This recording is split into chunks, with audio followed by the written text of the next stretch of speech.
जी हाँ मेरे बच्चों, स्वागत है आपका अपने YouTube चैनल प्रदीप बायोलॉजी में और मैं हूं प्रदीप गौड़।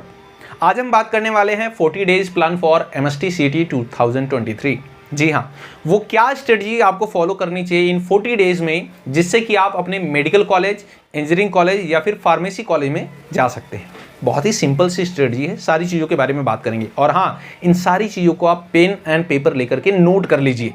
अभी तो याद है, बाद में याद नहीं रहेगा, इस चीज़ को ध्यान दीजिएगा। और हाँ, मैंने डिस्क्रिप्शन में लिंक दिया हुआ है व्हाट्सएप का और टेलीग्राम का। तो आप अगर हमारे साथ बायोलॉजी और नीट के लिए, मतलब नीट के लिए बायोलॉजी और MST CT के लिए बायोलॉजी पढ़ना चाहते हैं, साथ ही साथ स्टेट लेवल की बायोलॉजी पढ़ना चाहते हैं और कोई भी लेटेस्ट अपडेट पाना चाहते हैं, तो उसके लिए आप हमारे चैनल को सब्सक्राइब कर सकते हैं। चलिए मेरे बच्चों, स्टार्ट करते हैं। सबसे पहले तो सबसे बड़ी प्रॉब्लम क्या है यहाँ पर देखिए।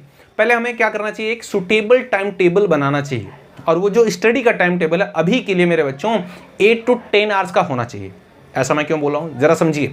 अभी आपके पास लत लगी हुई है थोड़ा सा पढ़ने की। क्यों? क्योंकि अभी रिसेंट में आपका एग्जाम हुआ है, तो आप अच्छे मूड में है पढ़ने के। ठीक है, हालांकि कुछ लोग एक्सेप्शन में आते हैं, ठीक है, उनका कभी मूड नहीं होता पढ़ने का। ठीक है, अब हम कुछ गलतियां भी करते हैं, जैसे कि जो सब्जेक्ट हमें पसंद है बस हम बार बार उसी सब्जेक्ट को पढ़ते रहते हैं। तो क्या एक ही सब्जेक्ट पढ़ने से आपका सिलेक्शन हो जाएगा आपके इंजीनियरिंग कॉलेज या फिर फार्मेसी कॉलेज में या फिर कहें एग्रीकल्चर कॉलेज में? तो जवाब है बिल्कुल नहीं मेरे बच्चों। हाँ, पता है कि ये स्टेट लेवल का एग्जाम है, नीट और JEE के लेवल का नहीं है, लेकिन इसे बहुत हल्के में भी लेना आपके लिए थोड़ा सा डिसएडवांटेज कह सकते हैं कि हो सकता है। ठीक है, जरा समझिए आपको करना क्या है। एटलीस्ट एक टाइम टेबल बनाना है आपको 8 to 10 आवर्स का। अभी मिनिमम स्टार्ट करिए 8 आवर्स का। तो आपको क्या करना है इसमें, अगर आपका PCM है, फिजिक्स, केमिस्ट्री, मैथ है, तो इसके थ्योरी के लिए मेरे बच्चों 2+2+2 यानी हर एक सब्जेक्ट के लिए, फिजिक्स के लिए 2 आवर्स, केमिस्ट्री के लिए 2 आवर्स और मैथ के लिए 2 आवर्स दीजिए थ्योरी के लिए। ठीक है, साथ ही साथ हर एक सब्जेक्ट के प्रीवियस ईयर्स के क्वेश्चन को सॉल्व करने के लिए 30 मिनट निकालिए। ठीक है, 30 मिनट फिजिक्स के लिए, 30 मिनट केमिस्ट्री के लिए एंड 30 मिनट मैथ के लिए। ठीक है, ऐसा जिसका PCB है तो मैथ की जगह पर उसका क्या हो जाएगा, बायोलॉजी हो जाएगा। इस चीज़ को समझिए।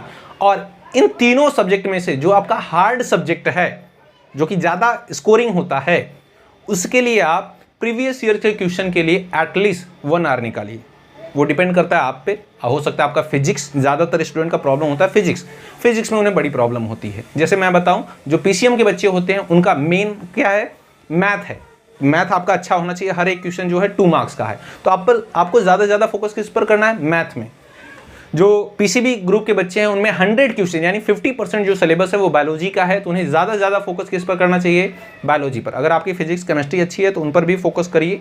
ठीक है, लेकिन आपके पास बहुत ज़्यादा टाइम नहीं है, तो कुछ नया कॉन्सेप्ट पढ़ने से ज़्यादा अच्छा है कि जो आपने कॉन्सेप्ट पढ़ा हुआ है, जहाँ से क्वेश्चन आने हैं, मोस्ट इंपॉर्टेंट क्वेश्चन है, उन्हें प्रिपेयर करिए, उन पर ज़्यादा से ज़्यादा प्रैक्टिस करिए। ये सारी चीज़ें होती हैं। ठीक है मेरे बच्चों, ये समझ में आया। चलिए नेक्स्ट क्या है, देखिए जरा। सेकेंड मोस्ट इंपॉर्टेंट चैप्टर हर एक सब्जेक्ट का, फिजिक्स का, केमिस्ट्री का, मैथ का, बायोलॉजी का। अगर PCM से हैं तो अपने सब्जेक्ट के क्या करिए, मोस्ट इंपॉर्टेंट क्वेश्चन सेलेक्ट करिए, मोस्ट इंपॉर्टेंट चैप्टर सेलेक्ट करिए जहाँ से आते हैं उनके परसेंटेज, जिससे कि आप उन पर्टिकुलर चैप्टर को जहाँ से ज़्यादा क्वेश्चन आते हैं उनको अच्छे से प्रिपेयर कर सके, उन्हें अच्छे से सॉल्व कर सके। ठीक है, जिससे कि आपको ज़्यादा से ज़्यादा क्वेश्चन, मैं बताऊँ आपको रिपीटेड क्वेश्चन आते हैं मेरे बच्चों। ठीक है, बायोलॉजी का तो मुझ पर छोड़ दो, मैं करा दूंगा।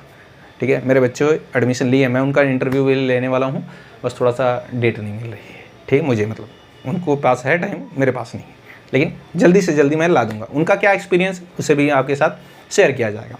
ठीक है, तो आपको ये करना है, मोस्ट इंपॉर्टेंट जो चैप्टर वाइज हैं, आपको मोस्ट इंपॉर्टेंट चैप्टर की लिस्ट बना लेनी है हर एक सब्जेक्ट की।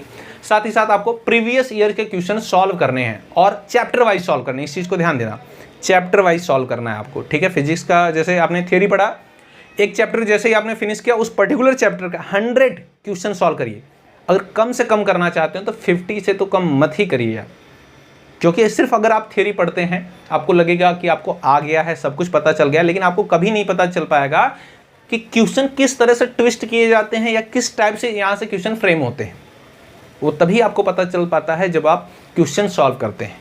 ठीक है मेरे बच्चों, तो ज़्यादा से ज़्यादा क्वेश्चन सॉल्व करिए, सारे डाउट क्लियर रहेंगे, इवन चैप्टर का रिवीजन भी हो जाता है। ठीक है, ओके। जो नेक्स्ट है हमारा वो है क्या, देखिए ये 4th one, important diagram, formula and rules. Biology की अगर बात करें तो बायोलॉजी में बहुत सारे इंपॉर्टेंट डायग्राम है, लाइक चैप्टर 1, 2, चैप्टर 8, चैप्टर 9। ठीक है, यहाँ पर बड़े इंपॉर्टेंट डायग्राम है, आपको पता है, इस बार बोर्ड में भी पूछे गए थे वहाँ से क्वेश्चन।